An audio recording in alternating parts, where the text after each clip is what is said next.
Grampa Joe. My grandfather had a friend named Lord.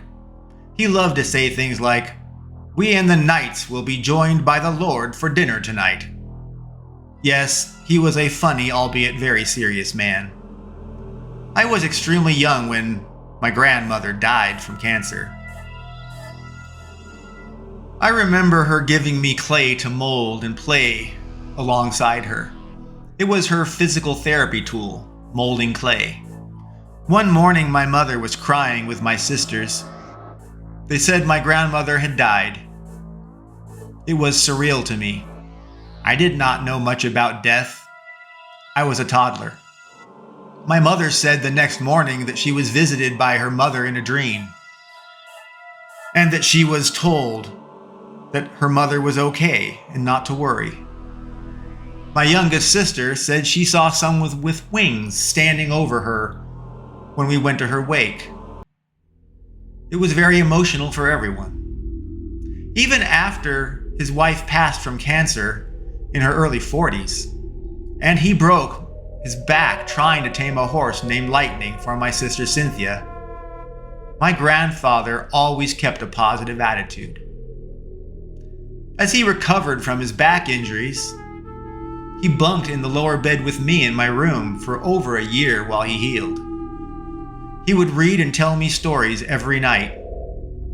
He shared tales of his life, of ethics and morality, of integrity, and of right versus wrong, and more.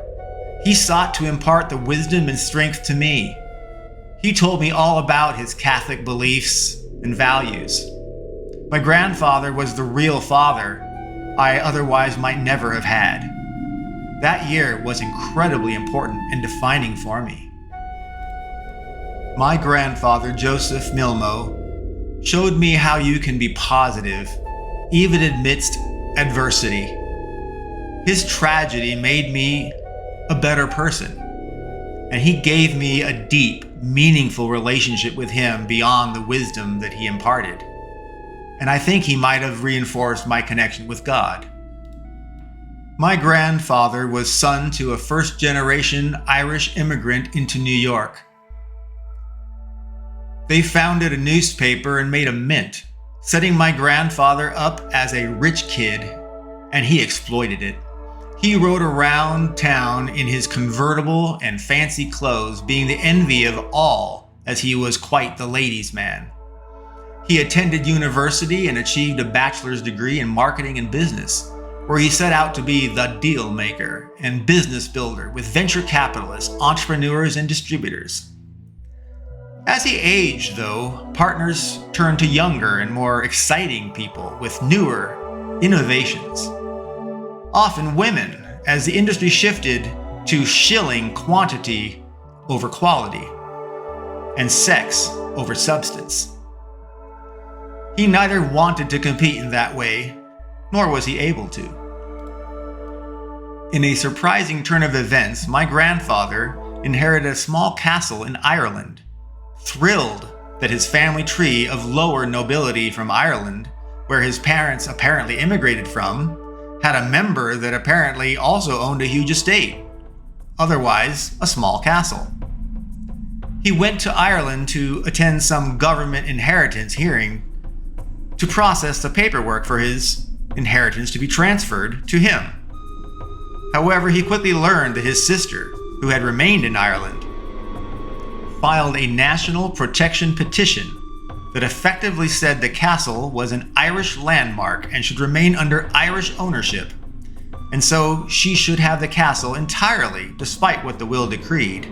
As well, being an American, he did not have legal standing to make a claim for a property in Ireland.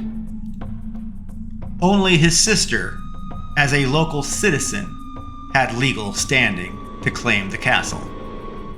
The government informed my grandfather that if he relocated and remained in Ireland for the rest of his life and signed a document committing to do so, that they would honor the will. Otherwise, they would award the estate and the castle to my grandfather's sister. My grandfather had no intention of living in Ireland, and so, fortunately, had his expenses and trip paid for by the estate, but unfortunately, he would leave without a castle. My grandfather, Joseph Milmo, turned his eye to independence and opened a dude ranch in Oracle, Arizona. He was a city slicker turned cowboy, or so he had imagined. He ran the ranch for a few years, but realized he was an urban cowboy, not a real one. He said that he enjoyed the challenge of the grit and the dirt and being a man in the wild where the strength and intelligence both mattered. My mother wanted to go to Stanford University, where she had been accepted as a multilingualist major, and planned to earn a teaching credential so she could teach anywhere in California. To support my mother, Joseph sold the ranch to a science company which would eventually build the biosphere as a simulation to living on Mars. It amazes me how small the world really is when I learned that my grandfather had the unlikely connection with Mars and the United States biosphere experiments. In later years, my grandfather, Joseph, he remarried to a new woman named Fran. They were perfect for each other and lived happily for many, many years. Fran was a nurse, which was quite beneficial for Joe, since he suffered more and more challenges as he aged. She kept him glued together, as it were, well into his 80s, which is nearly twice the age expectancy in anyone in our family tree, so credit goes to Fran. Near his last days, his dementia took full root, and he dashed down Lake Tahoe's snowbound hillsides into its icy lake in December to meet a freezing, born-again baptism. He did so, but he caught pneumonia and he would die soon afterwards. His suffering was so great that Fran brought him marijuana to ease his pain, something that he would never have done in his prime. In pain, though, he embraced anything for relief. It was against his beliefs as a Catholic, but he had to escape the torment that he was in. Fran, too, believed like he did that it was probably wrong, but the pain, she could not see him suffer.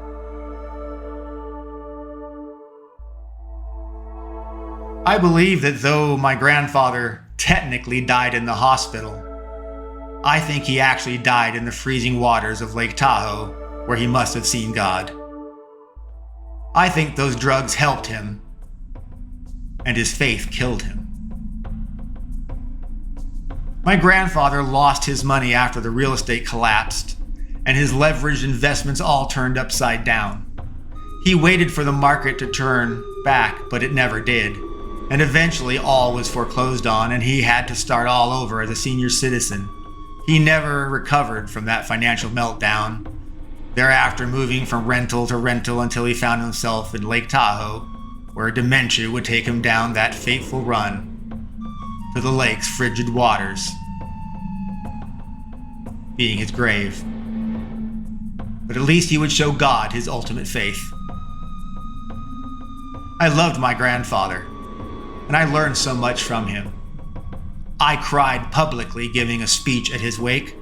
My heart wept for my losing, and for the world losing one of his few profoundly good people. I was saddened how most people treated his death as a milestone in his life, and that his memories were more important than he was himself. It was their choice of words, their sentiment. It was mechanical to me. I did not see their loss. I cried and I drove home disillusioned, as one of the few people in the world that I had respected was now gone and dead. My grandfather was a good man and one of the few people that earned my respect. He would never swear in his entire life. He would use phrases like holy nightshirts when most people would have at least said holy crap, or much worse. He passionately believed expression was a part of your character. He believed how you dressed and groomed yourself cast you in a more positive and successful light. He had many quips and sayings. Two of them that come to me right now that struck me strongly were, success comes every third or fourth generation, because descendants of the successful coast on their accomplishments, and they lose their own focus and motivation to succeed. By the third or fourth generation, the wealth has been spent or family line has lost its way, both needing a new generation to step up and succeed so the family line can once again be successful with a rock star elevating the family.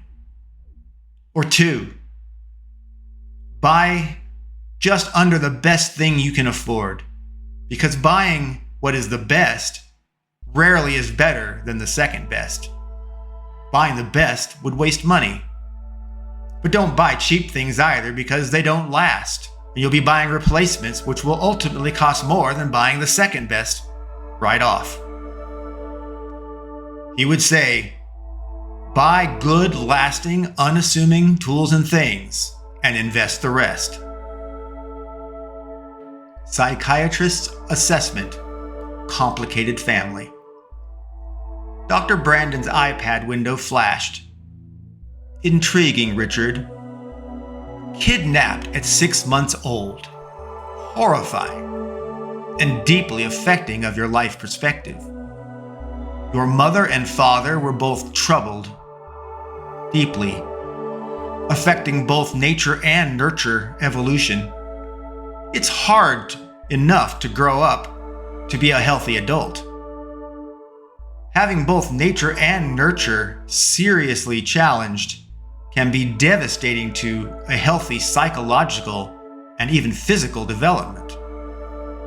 Never had a real father figure until your grandfather was so injured that he had to bunk with you, and he became your interim father.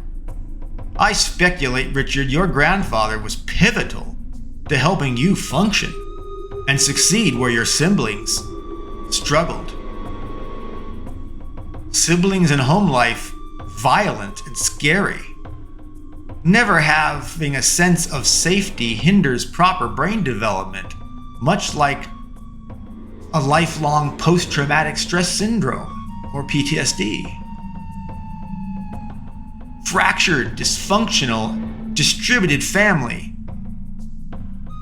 which limited establishing a stable life and a foundation that you could build from. Fundamentally, you had no supported home, Richard. You were essentially alone as a child in a household full of broken people.